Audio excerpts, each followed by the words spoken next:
Je vous propose aujourd'hui de terminer la leçon sur la gestion du risque. Je pourrais continuer longtemps, donc je vais essayer de condenser ce que j'ai à dire sur un épisode final et je vous invite à le regarder, à le méditer et à bien laisser entrer en vous les informations qui seront données. Donc il faut savoir que globalement, pourquoi la plupart des gens échouent, c'est parce qu'ils jouent trop gros et trop souvent. Ici, il y a une petite image de toutes les personnes qui ont été déjà rectes et c'est des personnes qu'on ne s'attendait pas. C'est des personnes qui jouaient gros, c'était des gros joueurs et qui ont été éliminés du marché. Alors ici, Trabucco, SBF, donc Sam Bankman-Fried. Ici, je ne sais pas qui c'est, mais ici on a Do Kwon de Luna. Et ici, on voit Suzu de 3 Euro Capital, mais il y en a eu beaucoup d'autres. Tellement de gros players, et même j'ai connu énormément en 6 ans de crypto-tweetos qui ont disparu après un mauvais trade. Évidemment, en bull market, ils sont récompensés à faire un petit peu les fous-fous, gros levier, etc. Et puis vient le coup sur la nuque. En général, après le coup sur la nuque, on essaye de se refaire, on ajoute et paf, si jamais il y a une deuxième vague baissière après la première, en général, on a une épuration totale sur les marchés. Donc là, le gros problème ici, et la plupart des débutants, c'est qu'ils veulent make it, ils veulent réussir très rapidement. Et du coup, ils s'exposent à des courbes de PNL assez violentes. Euh, Ça, c'était pour montrer un petit peu une courbe de PNL et y penser.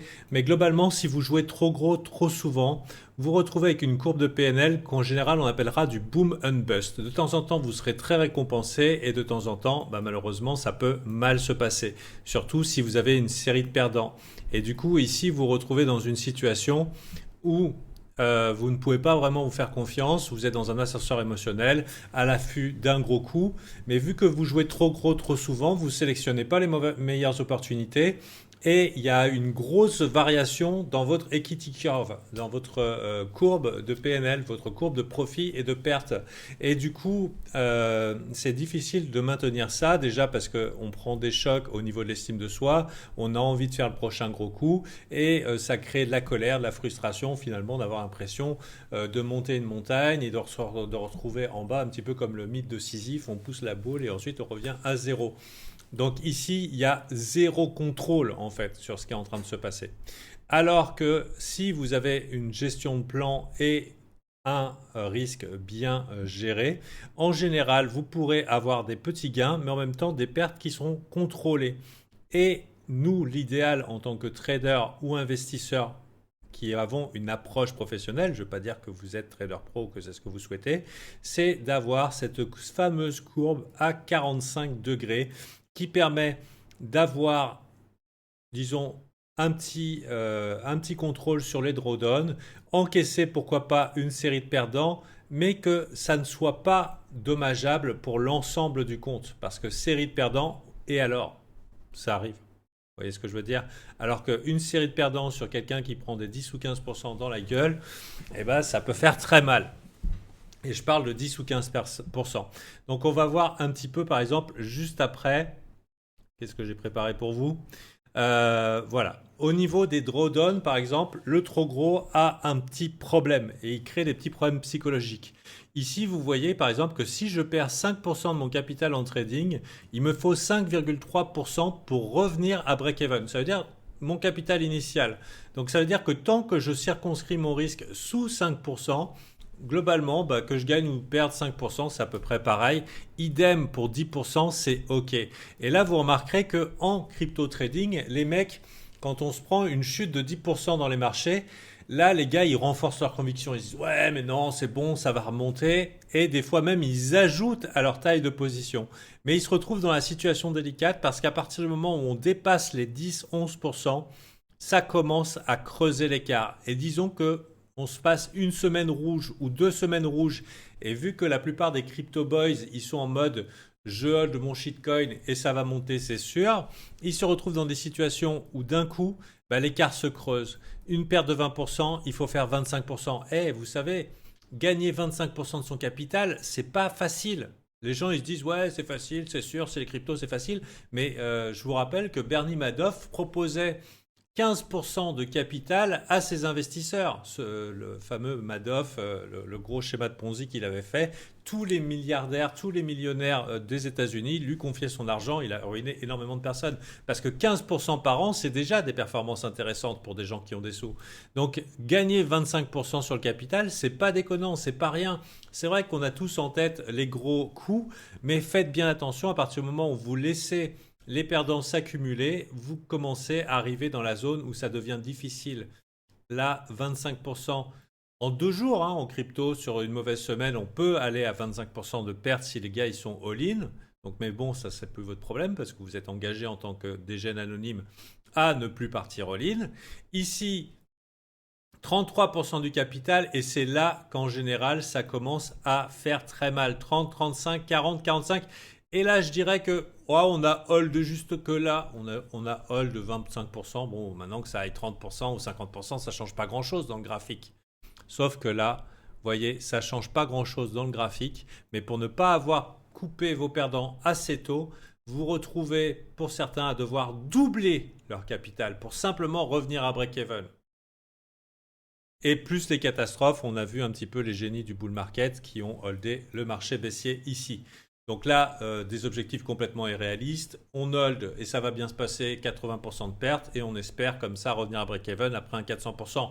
Facile. Et vous savez quoi, la plupart du temps, après un bear market, on perd 80%, les mecs attendent le 400%, qu'offre le marché, un 50 ou un 60%, et c'est reparti vers le bas. Ils ne prennent pas profit. Pourquoi? Parce qu'ils attendent la formule magique qui va leur dire to the moon. C'est quoi ces pompes pour fourmis?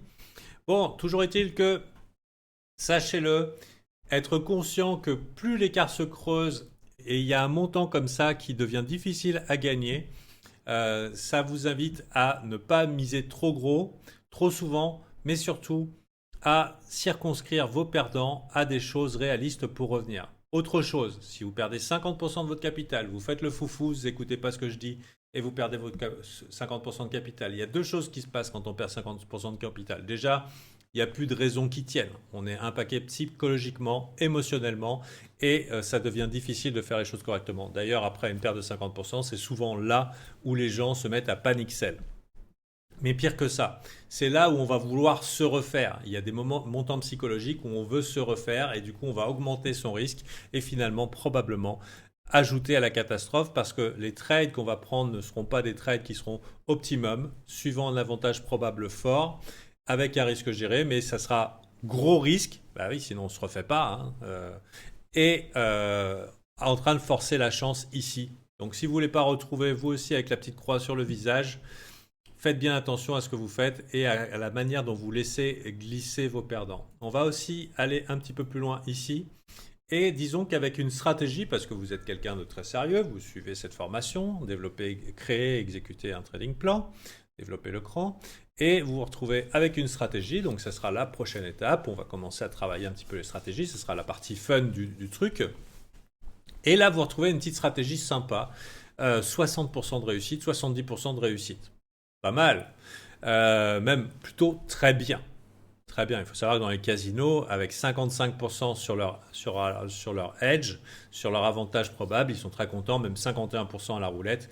À la roulette, il y a 100 chiffres et la banque gagne à cause de la case supplémentaire qui n'est ni rouge ni blanche. Donc rien qu'une case suffit ici pour faire un équilibre avantageux pour eux. Donc long terme, ils sont gagnants. Donc là, vous vous retrouvez avec une stratégie sympa. En général, à Wall Street, 55%, c'est un edge qui est correct. Si on passe beaucoup de temps en trading, je pense qu'on peut viser 60-65% et les scalpers peut-être entre 85 et 95%. C'est complètement possible. On verra pourquoi c'est possible d'avoir ces grosses stratégies. Ça fait appel au risque-récompense, mais je ne vais pas m'étendre 100 ans sur la gestion du risque. Ça sera plus dans le placement ici de nos cibles et de nos stops quand on sera à la création de stratégies.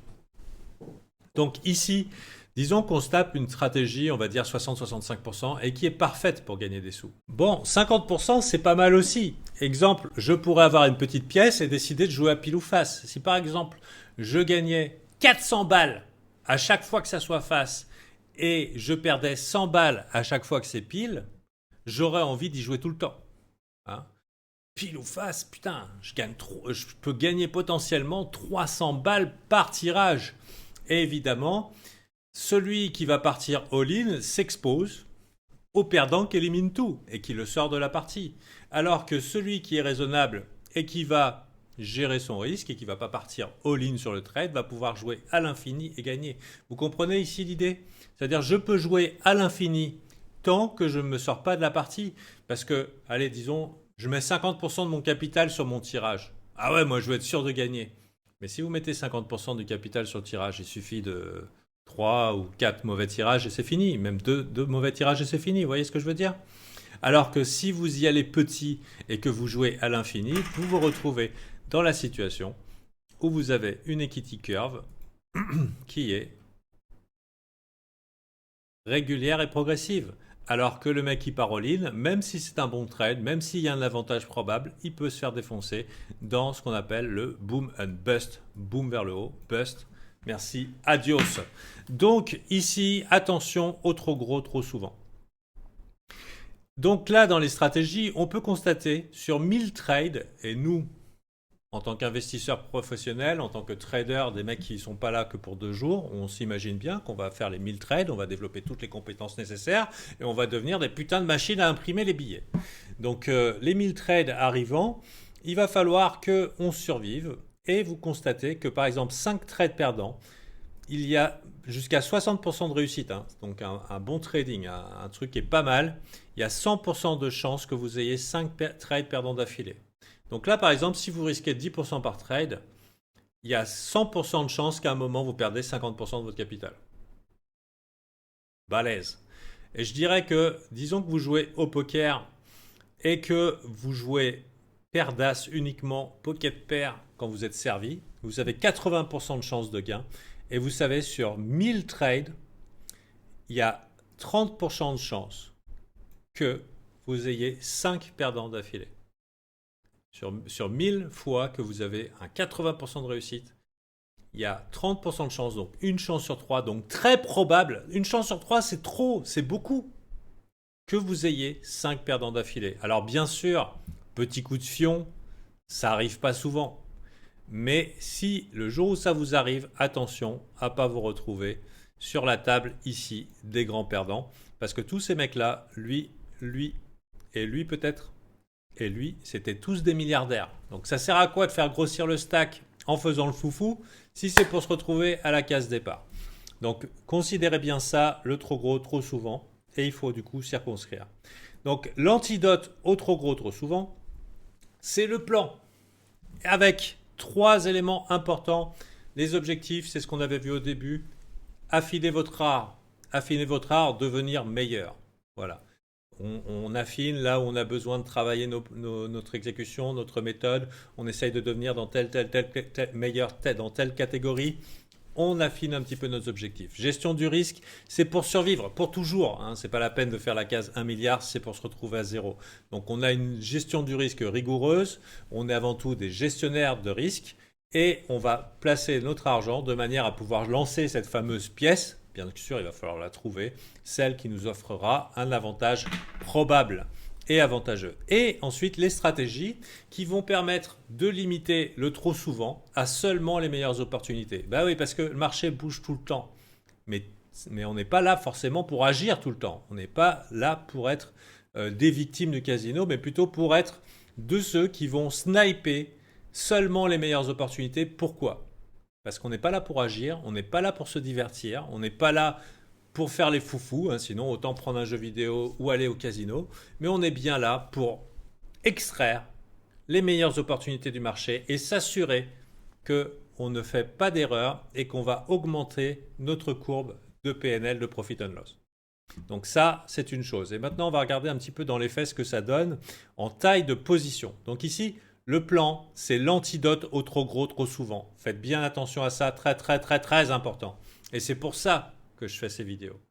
Maintenant, pour la taille de position, quel pourcentage, quel montant pour ne faire ni trop gros ni trop souvent? Donc, les pourcentages, par exemple, de votre capital, À l'époque où j'avais commencé, il y avait un gars qui m'avait dit 5%. 5%, c'est du niveau dégène. Personnellement, il faut vraiment que j'ai envie de participer. Je me dis, oh putain, c'est le trade du siècle, je m'en voudrais trop, mais j'essaye de jamais dépasser 5%. Et vous verrez, on verra un petit peu dans la stratégie ou dans l'exécution, c'est qu'on peut augmenter la taille de nos positions sans augmenter notre risque. Donc ça fait partie des compétences qu'on pourra développer au fur et à mesure d'une exécution un petit peu plus fine. Mais 5% du capital à risque, je ne parle pas de la taille de la position, hein. Je parle du montant que vous allez potentiellement perdre. Ça aussi, c'est une subtilité qu'on verra plus tard. Donc 5% de capital, c'est le grand max qu'on s'autorise à perdre, en sachant que, même avec une bonne strat, on peut se les taper, les 5 perdants d'affilée. Et sans compter les 10. Hein. Ça m'est arrivé plein de fois, moi, d'avoir plus de 10 perdants d'affilée. Donc c'est pas une aberration statistique. Parce que ça, c'est quand ça se passe bien. Hein. Vous savez, les 5 ou 10 perdants d'affilée, c'est quand ça se passe bien. C'est pas quand... Et quand vous tiltez, et quand vous dormez mal, et quand vous avez une semaine de merde, et quand vous commencez à faire du trading compulsif et que vous perdez éventuellement la discipline, vous savez, ça peut arriver. Donc là, 5 trades perdants d'affilée, c'est quand tout est bien, votre stratégie est impeccablement exécutée. Donc vous pouvez passer à 10. Hein. Considérez bien que 10 perdants d'affilée, ça peut être très courant. Alors, 5%, c'est vraiment, si vous voulez, c'est un gros trade. Et comme ça, si jamais vous les perdez, c'est récupérable. Vous savez, moins 5%, plus 5%, c'est récupérable. Alors, il est entendu dans le milieu du trading que 2%, c'est l'optimal pour une bonne croissance du compte. Si vous avez confiance dans votre alpha, c'est-à-dire dans vos stratégies, et si vous avez confiance dans votre exécution, c'est la meilleure courbe de progression possible avec un gros contrôle des drawdowns. Et sinon, 1% à moins si vous êtes encore en phase à construire cette confiance et dans votre alpha et dans votre exécution parfaite.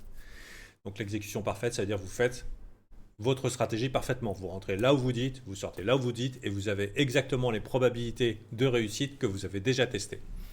Maintenant, ça c'est pour les pourcentages. Sinon, pour les montants, moi personnellement, j'aime bien partir du montant acceptable si j'ai 10 perdants d'affilée, combien ça fait sur mon compte et comment je vais le digérer. Ça veut dire, est-ce que ça va pas me mettre dans un état mental où je vais faire de la merde, où je vais commencer à tilter, à commencer à faire du trading compulsif, sortir de mon plan, sortir de mes rails, avoir une gros choc dans l'estime de moi-même, me dire ah là là je suis foutu, j'y arriverai jamais, etc.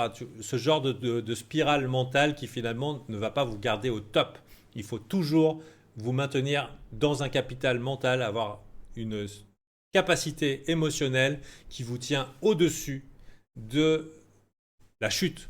Et du coup, on prend un montant dans le capital, 5 ou 10% acceptable, et puis on le divise par 10 et ça donne globalement le montant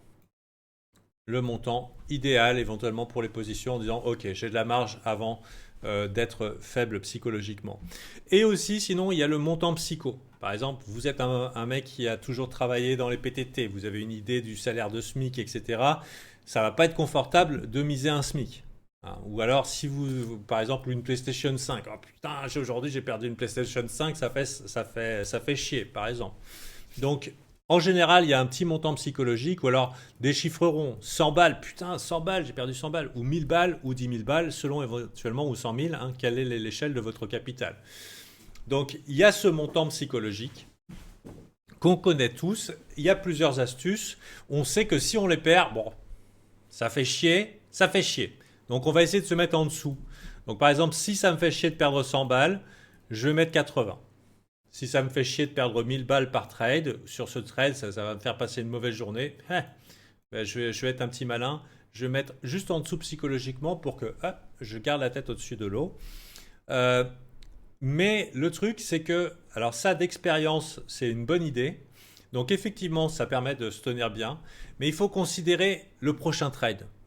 Parce que si on est OK pour perdre 100 balles, et que du coup on est un petit malin et qu'on met 80 balles ou qu'on met 100 balles, sur un trade perdant, le problème c'est le trade suivant. C'est ouais, j'étais OK, c'était la limite parce que nous on va toujours viser le moment où ça se passe bien parce qu'on veut maximiser ses risques pour essayer d'extraire le plus de gains potentiels.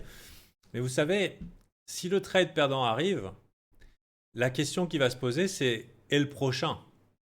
Et du coup, si par exemple c'était OK, c'est la limite, vous tirez un petit peu sur la corde psychologique de votre aversion au risque. Si c'était OK 100 balles, eh ben, le prochain trade, il va falloir l'exécuter correctement. il va falloir, parce que il faut absolument que ça soit un gagnant, que vous êtes en train de forcer la réalité. Et qu'est-ce qui se passe s'il y a la série de perdants, s'il y a 2, 3, 4? Voilà. Donc, moi, personnellement, je pense que par rapport au montant psychologique, essayez de tirer effectivement sur la corde. Vous dites 100 balles, ok, ou 1000 balles, ou 10 000 balles. C'est vrai, ça pique, mais je peux le gérer. Bah, vous faites quoi? Vous le divisez par deux. Parce que le but, c'est de développer le cran, d'exécuter et de créer son trading plan. Mais pour l'exécuter parfaitement, il faut être totalement dans le bon état d'esprit. Et donc, il ne faut pas que le trade précédent impacte le suivant.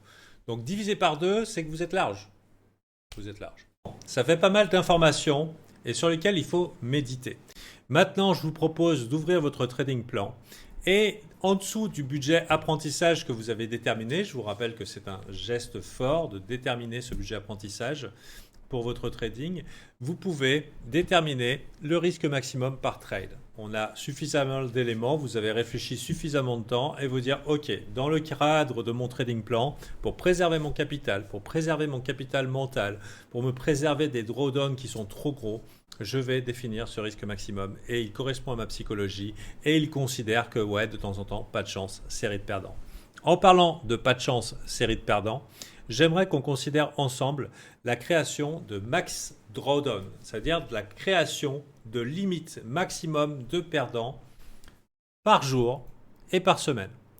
Donc, ça, c'est un concept qui est très important, c'est que quand on a une série perdante ou quand on commence à avoir des journées rouges, des semaines rouges, certaines fois des mois rouges ou des années rouges, parce que ça aussi, je n'ai pas écrit mois et années, mais c'est très courant dans la vie d'un trader d'avoir pas de chance, une série de perdants, ou alors de creuser entre guillemets sa tombe et d'insister dans une mauvaise direction à un moment où il ne faut pas. Hein, c'est pas le moment où on a 3-4 perdants dans une journée, si vous autorisez ce genre de choses, c'est pas le meilleur moment. Si vous tradez comme de la merde, c'est peut-être qu'il faut arrêter, hein, tout simplement. Et le fait de créer des limites maximum acceptables de pertes par jour ou par semaine peut vous empêcher justement de dépasser cette limite, cette frontière où vous allez switcher du côté du tilt, du mauvais comportement, de vouloir forcer la réalité, de overtrade, de vouloir faire du revenge trading, ça veut dire vous essayer de récupérer votre perdant, enfin des trucs qui sont plutôt mauvais. Et pour ça, je vous invite à déterminer pour vous dans votre trading plan votre max drawdown daily et weekly. Donc ça va être important de le faire, ne serait-ce que pour vous protéger. Ça, c'est valable tout le temps jusqu'à la fin de vos jours. C'est un truc qui est super important, super efficace. Donc je vous invite aussi de déterminer cette quantité par rapport à la perte max que vous êtes prêt à encaisser psychologiquement, en considérant la quantité qu'il faut pour revenir dans les rails si jamais vous vous faites avoir. Et plus évidemment vos risques sont moindres, et mieux c'est. Vous avez aussi déjà une idée des montants psychologiques qui ont tendance à titiller votre cerveau. Donc essayez de rester en dessous dans des limites acceptables pour que la journée du lendemain ne soit pas impactée. Ça veut dire si aujourd'hui je perdais 10 000 balles, est-ce que demain quand je vais trade, est-ce que j'ai bien digéré? Est-ce que je peux revenir d'attaque? Donc en idéal, pour ce qui est des drawdowns, moi je vous dirais de mon expérience, ça veut dire que votre drawdown max soit inférieur ou égal au gain moyen potentiel dans une journée. Si par exemple vous pouvez gagner 300, 400 balles dans une journée, 1000 balles ou 10 000 balles, essayez de faire en sorte qu'une journée rouge, ça soit inférieur à une journée de travail en moyenne, parce que c'est quand même assez perturbant de commencer une journée ou de se dire « Ah putain, il va falloir une semaine, un mois pour récupérer tout ce que j'ai perdu aujourd'hui. » Vous voyez ce que je veux dire? Donc essayez de circonscrire vos journées rouges dans des choses qui soient acceptables. C'est une mauvaise journée, ça arrive. Voilà. Donc ensuite, pareil pour la semaine. Mauvaise semaine, il faudrait qu'en une semaine, ça soit récupéré. Pourquoi se plomber le moral en faisant des trous, des montagnes à escalader et ralentir notre progression? Voilà. Donc inférieur ou égal au gain moyen potentiel sur une journée ou une semaine. Pour les mois, moi personnellement, j'utilise pas de monthly, et si ma weekly est dégueulasse, je vais pas m'interdire de trade contre. Il faudra vraiment que ça soit catastrophique pour que je m'interdise de trade un mois complet. Donc il faut pas que ça soit un prétexte. C'est-à-dire, c'est qu'il y a. Qu'est-ce que j'entends par là? C'est que au bout d'un moment, on peut être confronté à une certaine frustration et une certaine souffrance. Et finalement, atteindre notre drawdown, finalement, va nous soulager. Finalement, le trading, ça fait souffrir, hein, c'est perdant, là, ah, c'est difficile, il y a la frustration permanente, on n'arrive pas à avoir les résultats qu'on veut. Et du coup, il peut arriver comme ça qu'on se met à glisser et qu'inconsciemment, on se soulage soi-même en disant allez, c'est perdu, clac, la journée est finie, la semaine est finie, on finit la semaine le lundi, on finit. Enfin, vous voyez ce que je veux dire? Et on a tendance un petit peu à se saboter comme ça. Faut pas perdre de vue qu'on est là pour gagner des sous, hein. On n'est pas là pour s'empêcher d'en gagner. On n'est pas là pour abandonner ou arrêter de progresser. Plus vous êtes confronté au marché, plus vous prenez de trade, plus vous y allez et plus vous prendrez l'expérience et les compétences nécessaires pour devenir le trader optimal ou l'investisseur optimal que vous serez plus tard. Ok, donc bien viser aussi que ce temps où vous allez être out, ça veut dire que ça sera une opportunité pour être mieux. C'est-à-dire que quand on a dépassé le drawdown, on ne fait plus rien. On ne fait plus rien, mais c'est une opportunité pour être mieux. C'est une opportunité pour sortir la tête de guidon. Ça peut être aussi une opportunité pour laisser ce marché de merde devenir un bon marché pour vous. Parce que peut-être qu'il s'était mis à faire du chop-chop, à découper dans tous les sens ou à partir trop volatile et ce n'était pas adapté pour vous.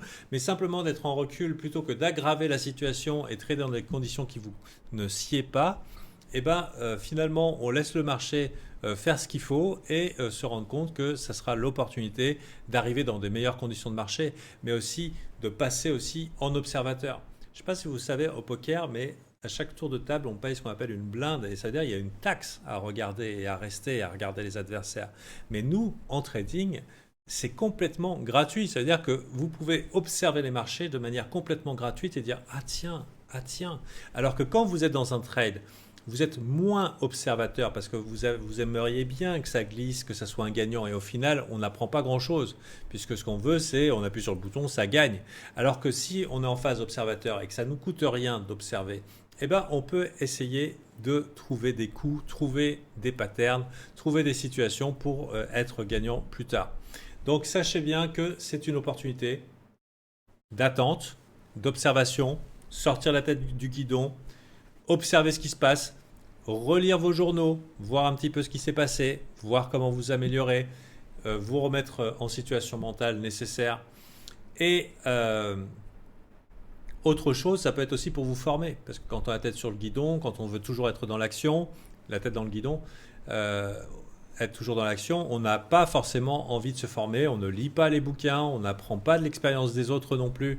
Et donc dans ce cas-là, je vous invite à profiter de cette opportunité, ce passage en arrière, en retrait, comme une opportunité de vous améliorer. Et aussi, c'est une motivation pour ne pas recommencer. Ça m'est déjà arrivé de niquer mes drawdowns en début de mois, ou en début de semaine, ou en début de journée. Ah bah dis donc, maintenant on se retrouve comme un con, parce que finalement la bonne opportunité, elle est arrivée 1 heure, 2 heures plus tard, ou le lendemain, et du coup comment on fait? Ah, c'est ballot. Du coup, si jamais vous voulez pas vous mettre en situation de devoir tirer sur la corde psychologique et de risquer plus que ce qui est OK pour vous, la prochaine fois, ça vous apprendra la leçon et vous serez peut-être plus sélectif dans votre trade en voyant que ça arrive des fois que les trades ils mettent un petit peu de temps à se présenter et qu'il fallait attendre le prochain train ou la prochaine heure ou la prochaine journée plutôt que de se mettre hors jeu. Donc là, du coup, ça sera aussi une motivation pour ne pas recommencer les conneries ou alors d'aller un petit peu trop vite ou à mal exécuter votre trading. Donc voilà, maintenant que votre drawdown, votre risque, le capital, tout a été déterminé, on va pouvoir partir dans la partie la plus fun, mais en même temps la plus challenge, la partie stratégie. C'est-à-dire d'essayer de trouver une stratégie qui vous convienne, que vous pourriez exécuter jusqu'au bout, de manière correcte, entrée, sortie, TP, etc. Target ou stop. Et de vérifier un petit peu que ça soit un avantage probable pour vous. Donc voilà, on a fait déjà 2 parties importantes, la partie introduction objectif, la partie gestion du risque, c'est le plus balèze. À partir de ça, si vous êtes en mode survie garantie, ça sera une promenade de santé. Et ensuite, la stratégie, ce sont des choses qui sont très variables et on verra un petit peu comment se mettre en situation de les exécuter correctement. Allez, bonne journée et à la prochaine.